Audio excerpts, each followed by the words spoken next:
Hey guys, welcome back. My name is Dr. Tony Chopper, and we've reached the final part of the review for the Master Grade New Gundam Ver.Ka.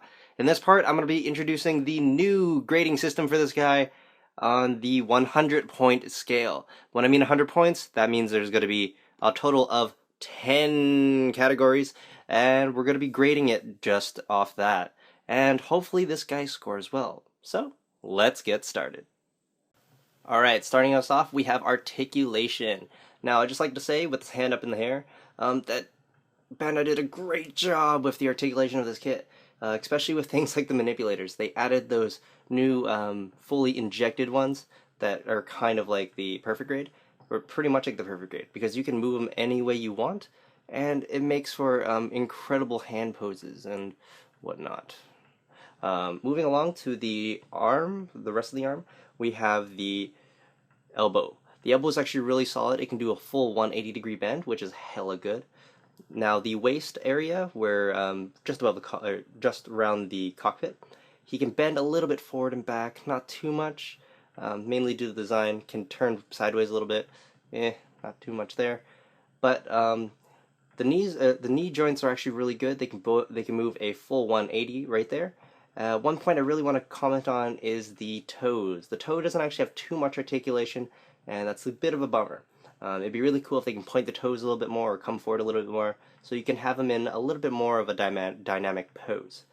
This gives this kid a articulation score of 9 out of 10. Number 2 is the posability of this guy. He does a really good job of posing by himself and with his backpack, but when you put on different weapons, it kind of gets a little bit hard and difficult. The shield does a relatively good job of connecting onto him and doesn't hinder the posability too much. But when you put on things like the very lovable and forgiving fin funnels, you're probably going to change your mind about that. And that's why this guy gets a solid score of 7 out of 10. He does just enough. He's just average for posing, which is kind of sad because he's such an amazing and iconic mobile suit. Another important category I really love personally as a modeler is color separation or part separation, and this kit probably does it the best out of any I've ever built. All the different parts are all separate, all in the color of course. There's nothing that really needs to be painted on this guy straight out of the box, which makes this really good for any modeler who doesn't like painting or doesn't have the resources to go and paint something like this. We get awesome color separation, and even things like on the weapons, they do a really good job of separating this blue part from everything else. In previous master grades and previous kits with bazookas and whatnot, that part might have been all one color, and it would have been almost a nightmare to paint something like that. A lot of customization would be needed to paint things like that as well. And we also have things like the beam rifle, which is just this one part up here that's color separated from the bottom half, which makes it really nice. Not having to paint anything is a real big bonus in my opinion, and I really like it, especially with the green cycle frame coming through like that. It looks beautiful. So this guy gets a solid, perfect 10 out of 10 for color separation. Now, as modelers, one of the best things we love are options when you do make your kit. Now, this guy does have quite a bit of options that is on him. First off, you have the option to put on those stickers or not, or those seals. You have the option to do that. That makes it so that you don't have to completely saturate the kit with that real great look if you don't like it, and it really makes for a whole bunch of different things you could do. You also get those water slide decals that come with it, and you can completely make him look as Kotoki as you want. Now, it's good that we have that option, and options are always good. But there are also some things that I would have liked to see from Bandai, or maybe as an add-on. Instead of having the green cycle frame only, it'd be cool if we can have an inner parts or inner frame version of that. So where the green cycle frame would be, maybe just a gray part, they can put there in place to reveal some of the inner frame, making him look more like a perfect grade, like the perfect grade strike, having some parts sticking out and having the color or the part separation like that. So this guy gets a score of 8 out of 10.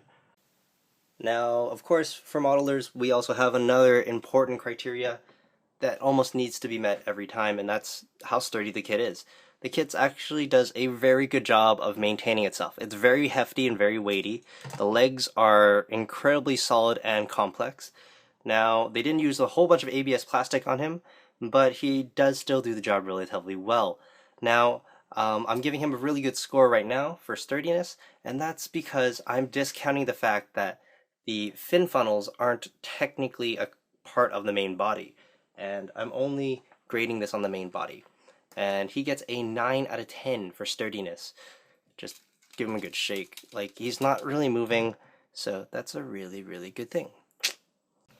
Now, this guy, I'm pretty sure you've all known or figured out by now that he has a whole buttload of gimmicks. Probably one of the more gimmicky kits all over him.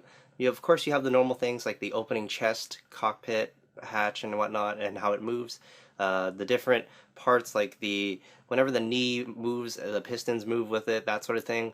Or armor parts like the elbow moving. Those are all pretty much standard gimmicks. And he, of course, is equipped with these standard gimmicks.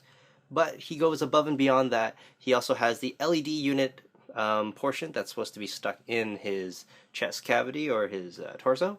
But he also gets the awesome transformation, and that pretty much just puts it over the top. He gets a solid score of 10 out of 10 for various gimmicks on him. Alright guys, what Gundam would be complete without weapons and accessories? Now, I'm going to start one of the more negative parts of the review, so please bear with me. And that's these fin funnels.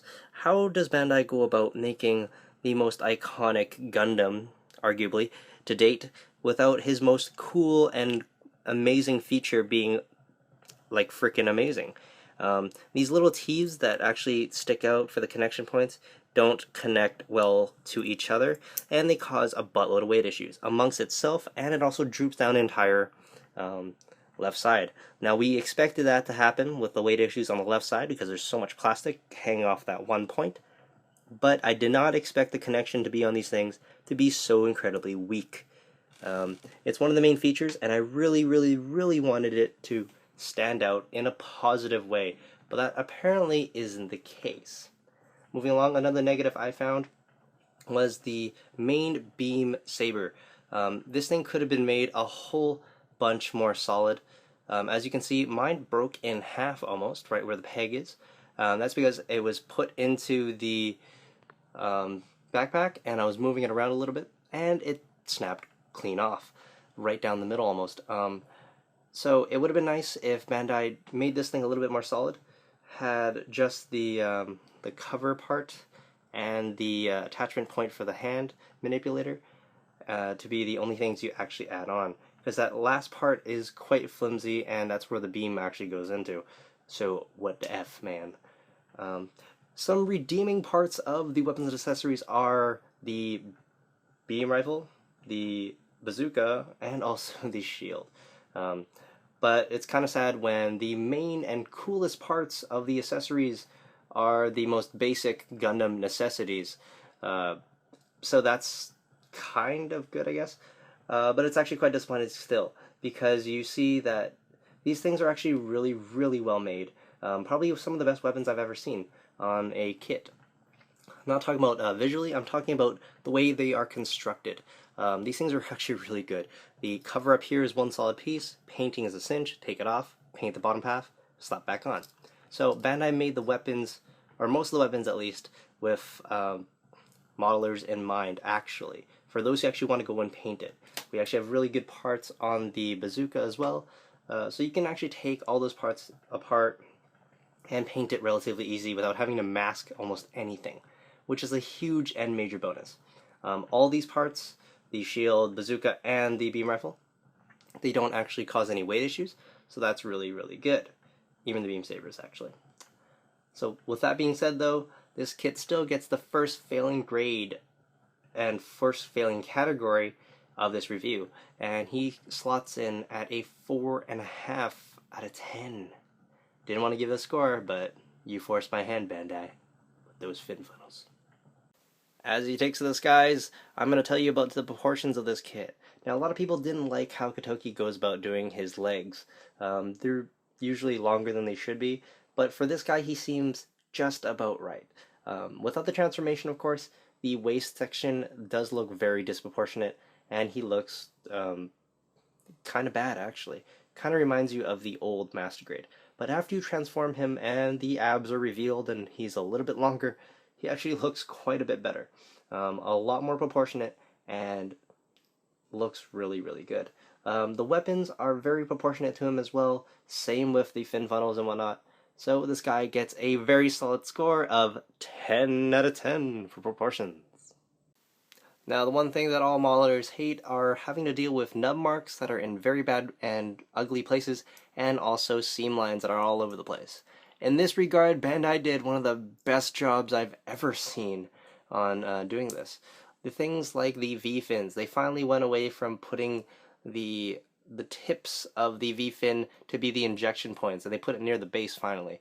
That's one thing that I've really liked, and I hope they do more of. That way you don't actually have to have those protector parts or those like, you know, the dulled down parts for the ends of the V-fins. So that's really good. The rest of the nub marks are actually in not too visible of a place. They've actually gotten much, much better at doing that. And in terms of seam lines, there's next to none, except for, I think there's pretty much just one that runs along the beam rifle. That's the only real seam line that you have to deal with on this kit. And with that being said, he gets a very, very, very solid 10 out of 10 for Nubmarks and Seamline cover-ups. Now, being such an iconic mobile suit, of course it comes with iconic looks, and just looking at how he looks straight out of the box makes me really proud to be a owner of this kit. Now, when I mean overall look, I mean everything. Fin funnels aside, everything, posing, the way he just looks straight out of the box in either mode, transformed and untransformed mode, he looks absolutely amazing. Now, that means he gets an amazing score as well. Proportionally, everything looks good, the colors really pop and are very vivid, and although it's not 100% anime accurate to what we know and love from Char's counterattack, he does such a good job that I can forgive him for that altogether. And that means he gets a very solid score of a 9 out of 10 for overall look and image, which is very, very solid. Now, before I said why I want to include the display stand as an extra, and instead of actually putting it into the weapons and accessories, is because it would pretty much make the weapons and accessories a 0, because this display stand is actually terrible. One of the main parts of this is ABS plastic, which fits on there relatively well, in theory at least. But this part right here, this part is very, very loose. The moment it's not 100% secure in, or if you want to move it forward, I know a lot of people will say, oh yeah, you can tilt it forward and have it like Supermaning, but I'll show you what happens to mine. The moment I move it forward, the whole rest of the thing just comes down. Not something you'd want in the kit at all. Now, they boast that it is relatively secure. Mine's pretty loose, and I didn't really do much to it at all, to tell you the truth. See, like, oh, it's staying up for a bit. But as you know, as you can notice, it's already starting to fall down, and I almost lost a new Gundam there. So you may want to be careful about this, and if you are going to be using the stand, you might want to tighten that up with some super glue. Now, another thing I'm kind of disappointed about is the base. Now, it's cool we have Amado's insignia, but this is recycled from the High New Gundam, which is smaller than this guy, and this guy weighs a lot. So it would have been nice if we got this, and maybe like his signature red, that would have been pretty awesome. And if it can also have been a little bit bigger. I don't mind them using the insignia, but for something this big, it would have been nice if it was larger so that it could disperse the weight a little bit. If you put them too far back or have the fin funnels on there, this thing becomes a nightmare. And in terms of that, the arms connecting to the fin funnels, these things get in the way a whole bunch. And the way they're constructed, these things actually fall apart quite easily as well, because the fin funnel does not. This thing is pretty heavy, especially when you do shove it in there. It just doesn't really work in my opinion. This could have been executed a whole bunch better, and it seems kind of like an afterthought, which hurts my soul. This gives this guy, for an extra, basically an add-on, 2 out of 10. And for the final score of this guy, when I add everything together, hopefully you guys were adding along as well, he scores a 88.5 out of 100. This gives him the prestige of being an A ranking kit, meaning that he is one of those kits that you should go out and get. To tell you guys now, anything lower than a B or a B minus, in my opinion, for a kit, if it does come up, is something you should stay away from unless you're a glutton for punishment, you're using it for conversion, or you just really love the kit. But an A grade kit, although he does have his problems and things that are difficult with him, he does do a very good job. There's a whole bunch of pros to outweigh some of those nasty, nasty cons. Alright guys, that concludes the review for the Master Grade New Gundam Ver.Ka. I hope you guys liked it, and I'd like to hear from you guys. So leave something in the comments section down below, and we can talk back and forth. That's always fun. If you haven't already, please subscribe to the channel, because there's new and exciting content coming out very, very soon. And just a quick little teaser or a hint to what the next kit is going to be. It's white, and it looks like a knight. Alright guys. My name is Dr. Tony Chopper, and I'll see you guys next time. Peace out!